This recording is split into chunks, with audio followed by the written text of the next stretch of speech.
Hola, ¿qué tal, estimados amigos? Bienvenidos a la asignatura Introducción al Estudio del Derecho. En este primer video analizaremos lo referente al concepto de derecho.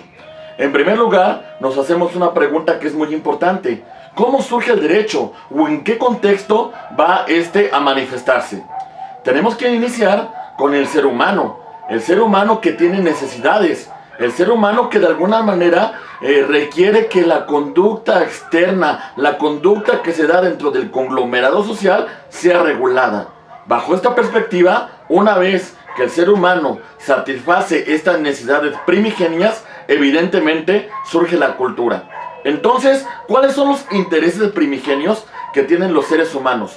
En primer lugar, debemos de destacar que la supervivencia. Una vez que tiene estos satisfactores cubiertos, como son la alimentación y el vestido, evidentemente va a surgir lo demás.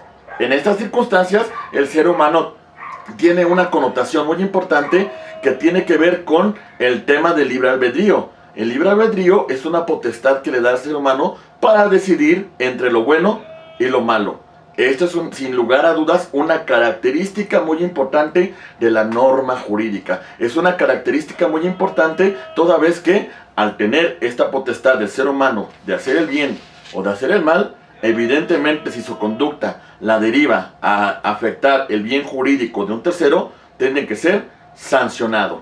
Otro elemento que tenemos que destacar respecto al ser humano, es importante señalar que es un elemento de autonomía. El ser humano tiene una potestad de libertad. El ser humano tiene una potestad de realizar sus fines propios. Es decir, existen fines que se desarrollan dentro del conglomerado social, pero también existen fines que son individuales de cada ser humano.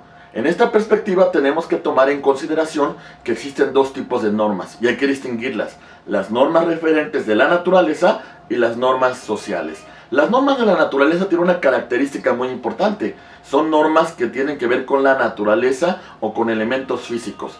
Bajo esta perspectiva, se rigen por el mundo del deber ser. Son inmutables, siempre se van a presentar.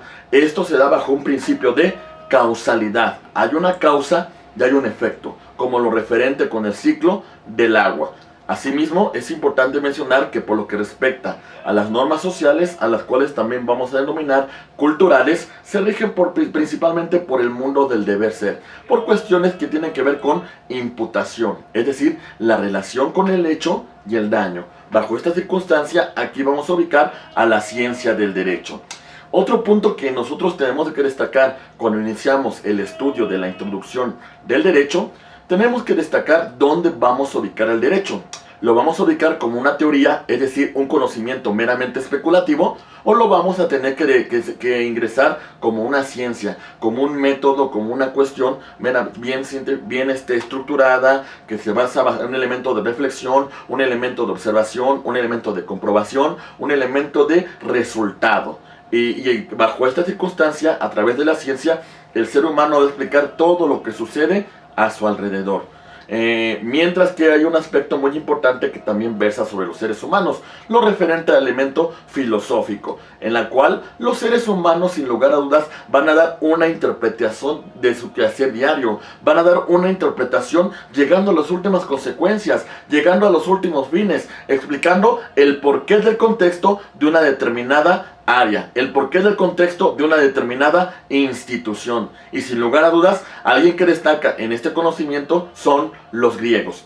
Tenemos entonces, bajo esa perspectiva, que entender que el derecho es una ciencia, porque tiene un método de estudio, porque tiene una comprobación, porque tiene su propia bibliografía. Esta perspectiva se la debemos principalmente al jurista austriaco Hans Kelsen, cuando desarrolla su obra La teoría pura del derecho, en la cual, para justificar la existencia del derecho, elimina dentro del ser del derecho cuestiones que pueden ser ajenas, cuestiones que no van a estorbar a que el derecho compruebe su finalidad. En este sentido, tenemos que destacar que el derecho tiene tres grandes apartados: las normas, el derecho y los valores.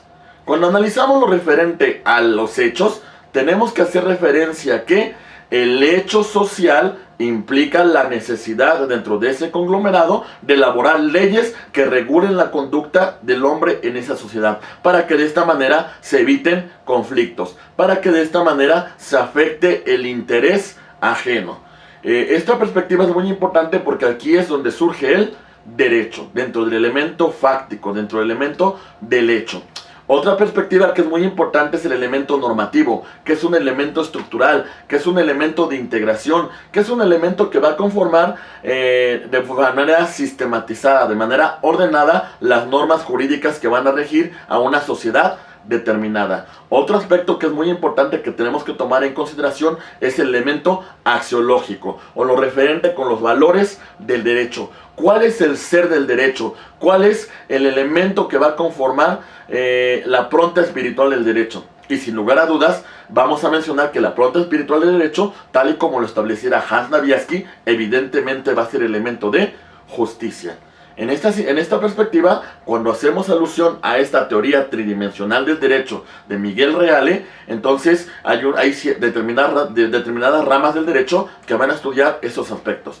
Cuando hablamos del elemento fáctico, el elemento del hecho social, tenemos que tomar en referencia que el derecho se va a apoyar de ciencias jurídicas auxiliares, como son la sociología jurídica, como es la antropología jurídica, como es la psicología jurídica y como es la historia del derecho. Estos elementos, sin lugar a dudas, van a ayudar en estudiar el elemento fáctico del derecho. Pero también tenemos otra circunstancia muy especial, el elemento normativo del derecho, que principalmente se va a estudiar gracias al elemento de la teoría general del derecho. Se va a explicar desde el fenómeno de la dogmática jurídica, desde el fenómeno de la lógica y así como del estudio del derecho comparado. Sin lugar a dudas, estos son elementos muy importantes que tenemos que nosotros tomar en consideración. Y otro punto que cabe la pena destacar es el elemento de la axiología, el estudio de los valores, el estudio de los fines del derecho. Y para ello nos vamos a apoyar principalmente en el análisis de la filosofía, que nos va a explicar este fenómeno, sobre qué debemos comprender sobre la justicia dentro del derecho. Estos son aspectos importantes que nosotros tenemos que tomar en consideración, estimados amigos. En el siguiente video continuaremos con el análisis sobre el concepto de derecho y analizaremos principalmente la doctrina del jurista mexicano Eduardo García Maínez con su teoría de los 3 círculos. Muchas gracias por la atención brindada hasta esta parte del video. Como siempre, a sus órdenes.